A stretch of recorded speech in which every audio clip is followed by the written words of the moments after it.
Hello, hello, ravi de vous retrouver pour cette guidance oracle astro du signe des poissons ou ascendant poisson. Alors, ce qui est intéressant ce mois-ci, c'est qu'une partie du mois est consacrée aux énergies de la balance, qui est positionnée dans la maison 8 du scorpion, donc qui est la maison de la transformation, de la sexualité, de l'argent aussi, des gains et des pertes financières. Mais c'est surtout l'arrivée des planètes en scorpion. Alors, d'un côté, nous avons Vénus qui était en Scorpion, qui était plutôt favorable aux poissons, qui va partir, qui finit sa course le 7 octobre, et qui va aller sur le Sagittaire à partir du 8. Mais par contre, nous avons le Soleil, bien entendu, en Scorpion, qui va rentrer à partir du 23 octobre. Et là, c'est vrai qu'il est, bon, il est positionné en maison 9, qui est une maison liée à la spiritualité, tout ce qui est scolaire, tout ce qui est volonté de reprendre des études, de se former, des voyages aussi. Et qui est quelque chose qui intéresse beaucoup les poissons, hein, les voyages. Et donc qui va effectivement apporter un bien-être aux poissons, puisque le scorpion est en harmonie avec leur signe. Ils sont plutôt très en harmonie avec Uranus qui est en taureau et avec Pluton qui est en capricorne. Seules les planètes qui sont en verso sont positionnées dans leur maison 12. Pour les poissons, c'est l'année des bilans. Rassurez-vous, nous arrivons à la fin de l'année et à partir de fin décembre, nous rentrons dans votre année. Jupiter entre en poisson. Mais pour aujourd'hui, en tout cas, encore ce mois d'octobre, il faut que vous vous attendiez effectivement encore à voir. C'est difficile, c'est-à-dire qu'il y a des choses qui ont du mal à démarrer. C'est encore bloqué. Vous verrez, les portes vont s'ouvrir dans quelques temps. Avec les planètes en scorpion, ça va aller un petit peu mieux. Surtout tout ce qui est écriture, tout ce qui est, si vous avez envie de vous remettre en question professionnellement. Mais bon, Saturne étant en verso dans votre maison 12, ça vous met à l'épreuve pour beaucoup de choses. Donc c'est encore complexe. Bon, il faut courber le dos. Vous êtes sur la dernière ligne droite, fin d'année. Bon, dès le mois de janvier, on va dire, parce que ça commence fin décembre, mais dès le mois de janvier, vous allez souffler, vous serez dans votre année. Et alors, Saturne sera toujours en maison 12, hein, par contre, hein, il est là encore pour 1 an et demi. Mais par contre, Jupiter va ouvrir quand même des portes, même si certains vont avoir à restructurer leur vie, et plus particulièrement, ça va être les deuxièmes décans, des Verseaux et des Poissons, bien sûr, hein. Alors, que nous disent les oracles? Les blés, c'est plutôt pas mal. Alors, comme je vous l'ai dit, les planètes en balance sont dans la maison 8, qui est la maison de l'argent, des gains financiers, mais des pertes aussi.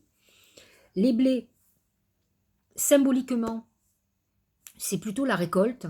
Donc, c'est le fruit de vos efforts.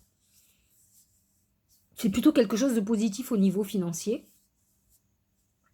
Mais attention, les bleus peuvent aussi, dans un sens négatif, vouloir dire que bon, vous allez avoir de l'argent à sortir. Ce n'est pas obligatoirement que de l'argent à rentrer, même si fondamentalement les blés représentent de l'argent et le retour à investissement, comme on dit, tout le temps consacré ou tout ce que vous avez mis en route. On va voir quand même avec les autres thèmes du... Mais dans la globalité, c'est plutôt pas mal. Au niveau du travail, ben, les étoiles. Alors, vous savez, je ne sais pas si vous savez, mais pas tous les poissons, hein, bien entendu, mais nombre de poissons sont artistes. Et les étoiles leur confirment qu'ils sont bien connectés, qu'ils sont guidés. C'est un épanouissement au niveau artistique, c'est leur talent qui est mis en lumière. Donc, certains poissons qui sont plutôt artistes, mais je parlerai aussi dans d'autres domaines, vont avoir certainement des propositions ou leur œuvre, leur travail mis en lumière. En tout cas, ce mois-ci.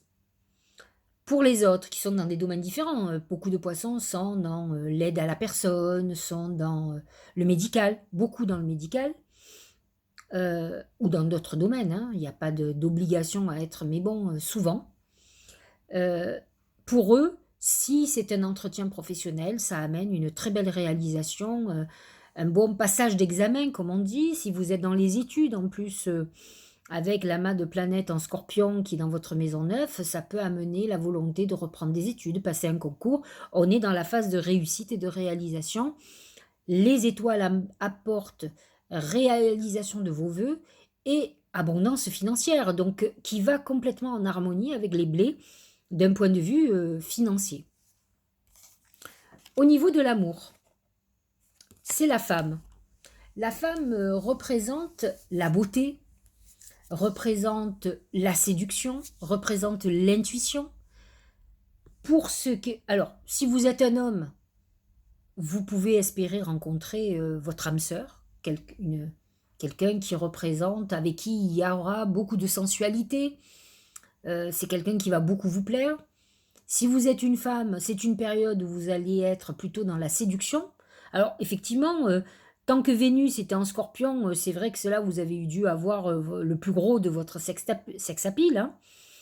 Vénus va passer en Sagittaire, c'est un peu moindre, mais bon, n'empêche que les oracles, eux, vous parlent de ce côté, cette aura d'attractivité que vous allez avoir et qui va faire que vous serez certainement, vous saurez vers qui aller, en tout cas qui pourrait vous correspondre. N'oublions pas que les poissons sont hyper intuitifs.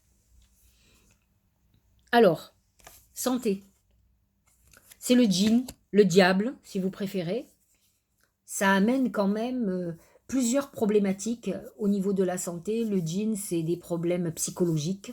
Ça peut amener des dépressions, des déprimes, des allergies, un virus, des problèmes beaucoup plus graves au niveau de santé. C'est pas très bon. Ça peut être une somatisation. Donc faites très attention. Problèmes gynécologiques aussi. Faites attention avec qui vous avez des relations et protégez-vous. C'est tout ce que je puisse vous dire. Donc, attention quand même à la santé de nos amis poissons, d'autant plus que c'est un domaine où vous êtes souvent sensible parce que vous êtes des gens hyper émotifs et qui se sentent vite agressés. Mais bon, attention à vous et à vous protéger le plus possible ou en tout cas à voir un médecin. Au niveau des Tao, c'est la saisie. Alors, qu'est-ce que ça nous dit? On voit qu'elle est des personnes en train de danser, hein. Vous voyez, on voit avec un feu tout autour. Feu, illumination, inspiration, dévotion. Je trouve que c'est très poisson, hein, la dévotion, parce que le poisson a une consonance religieuse, hein. Passion dévorante, régénération, spiritualité. C'est aussi la maison neuve lorsque les planètes vont être en Scorpion. Vertu, éveil. Je pense que le passage des planètes en Scorpion vont chez vous réveiller votre nature intuitive, spirituelle et une reconnexion très importante. N'oubliez pas que le 31 mars va être en Scorpion et va encore plus vous donner cet élan, cet éveil, comme dit l'oracle, vers la spiritualité et travailler encore plus à l'instinct et à l'intuition. Mais en tout cas, à partir du 23 octobre, le soleil positionné en Scorpion va développer, déclencher cet éveil, ce réveil de vos capacités extrasensorielles. Je vais y arriver. Au niveau du tarot intuitif, c'est la volonté. Alors c'est marrant, je parlais de Mars, effectivement. Mars, c'est plutôt l'énergie volontaire, hein. Soyez volontaire, avancez en appréciant la personne que vous êtes. En fait, ce que vous dit, c'est d'avancer d'avoir confiance en vous, en vos capacités, et de savoir avancer vers votre destinée. C'est ce que vous dit cet oracle. Les poissons, parfois, ont tendance à être dans la contemplation. C'est vrai qu'ils ont cette connexion intuitive.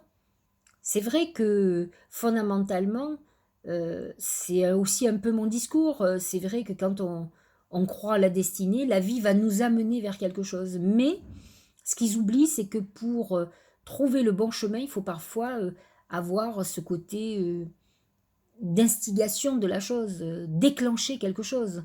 Or, eux sont beaucoup plus dans l'attentisme. Et là, aujourd'hui, on vous dit, et je pense que ce Mars en Scorpion le 31 octobre, donc vous allez le ressentir encore plus en novembre, d'autant plus que beaucoup plus de planètes en Scorpion seront là, vont vous aider à avancer et à donner une impulsion, justement, à votre progression.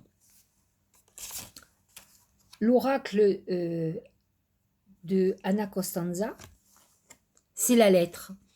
C'est quelque chose de, c'est un message, c'est tout ce qui est lié au papier, à l'écriture. Les poissons écrivent beaucoup. Ils écrivent de la musique, ils écrivent leurs pensées, ils sont inspirés. Donc la lettre vous amène certainement une réponse à quelque chose que vous avez écrit, ou vous attendez peut-être une réponse de quelque chose de professionnel, une réponse peut-être même amoureuse. En tout cas, vous avez des réponses ce mois-ci euh, à vos attentes. Positif ou négatif, en tout cas, au moins vous allez avancer. Il y a quand même certains augures positifs à ces réponses. En tout cas, c'est ce qu'on dit avec les étoiles. Vous êtes quand même dans une période de réalisation, donc j'ose espérer que ce courrier soit aussi quelque chose de positif. Mais bon, il faut faire attention. Dans un mois, il peut s'en passer des choses et vous pouvez avoir aussi un courrier de votre banquier ou des trucs comme ça qui sont des trucs fort désagréables. J'ose espérer que vous aurez une compensation avec une très très bonne nouvelle de quelque chose de professionnel qui va compenser le désagrément et qui fera que vous aurez déjà les solutions aux problèmes. L'oracle du message de l'âme, c'est faire une pause. Ça, je crois que les poissons savent faire. Ils savent pas se reposer, mais se mettre en pause, se mettre en méditation, réfléchir. Ils ont ce côté rêve et repli sur eux. Alors, que nous dit l'oracle? Stop, tout va trop vite autour de toi. Assieds-toi, inspire, expire, offre-toi ce moment de calme et d'introspection. C'est quelque chose dont vous avez besoin. Alors, il faut savoir quand même que cette maison douce dont je vous parlais tout à l'heure, avec les planètes qui sont en Verseau, c'est quand même votre maison. Et c'est une maison très psychologique, de repli. C'est vrai que il est important de faire le bilan. Il est important de se faire son propre juge. Le problème de certains poissons, pas mal d'ailleurs, un peu comme le scorpion aussi, hein, c'est des signes d'eau. Ils se positionnent en victime. Mais peut-être devriez-vous poser la question de savoir si euh, vous sentez agressé, perturbé, mal aimé, je ne sais pas. Peut-être y a-t-il un problème qui vient de vous. Essayez de faire ce travail. En tout cas, le moment de pause est un moment où effectivement, on est beaucoup plus en réflexion avec soi-même. En tout cas, on doit au moins, soyez votre propre juge avec objectivité, utilisez les énergies de la balance qui sont là pour vous montrer la vérité. Euh, je pars du principe, en tout cas, j'ai toujours fonctionné comme ça. J'essaye de voir, à partir du moment où je vois que j'ai des problèmes avec beaucoup de monde, je me dis que ça risque de venir de moi. Et donc j'essaye de comprendre ma manière de parler, mes comportements, qu'est-ce que c'est qui a pu déclencher tant de conflits, de haine, de ce que vous voulez. Donc je pense qu'il ne faut pas toujours penser que ça vient des autres. Mais ce temps de pause qui vous est demandé doit avoir une vraie résonance. De toute façon, avec l'amas de planètes en Verseau dans votre maison 12, il est très important de faire le bilan de ce que vous avez vécu. On finit un cycle, hein, tous. Parce que lorsque Jupiter va entrer en Poisson l'année prochaine, on finit un grand cycle. C'est-à-dire que Jupiter a fait le tour de tout le zodiaque. Il arrive au dernier signe. Et pour vous, c'est le début d'un nouveau cycle. Donc actuellement, vous êtes en fin de cycle pour vous. Et nous, l'année prochaine, globalement, Jupiter termine un cycle. Donc il est important pour vous de vous poser les questions de ce que vous voulez laisser, de ce que vous voulez garder, et de comprendre ce qui se passe autour de vous, que ça soit de votre côté comme du côté des autres. Euh, donc essayez d'avoir l'objectivité et la vérité, en tout cas c'est ce que les énergies de la balance vous demandent de faire puisqu'elle est en maison 8, pour une transformation de vous vers une meilleure version de vous-même, de toute façon. Donc à vous de faire ce travail personnel. C'est quelque chose qui est avec vous. Vous pouvez aussi consulter. Quand les planètes sont en maison 12, en principe, on consulte des psys, on consulte des gens qui peuvent nous éclairer sur des choses qu'on ne perçoit pas obligatoirement ou qu'on n'intègre pas. On peut faire du déni. Voilà. Donc j'espère que cette guidance vous aura éclairé, qu'elle va vous permettre de continuer à progresser. Je trouve que vous avez de très bons oracles. C'est pas la première mois, hein. Je ne dis pas que tout est rose dans votre vie, mais en tout cas, vous êtes sur une progression intéressante d'évolution. Il faut finir l'année, mais petit à petit, l'oiseau fait son nid, on dirait. Je vous souhaite une belle journée et je vous dis à très bientôt.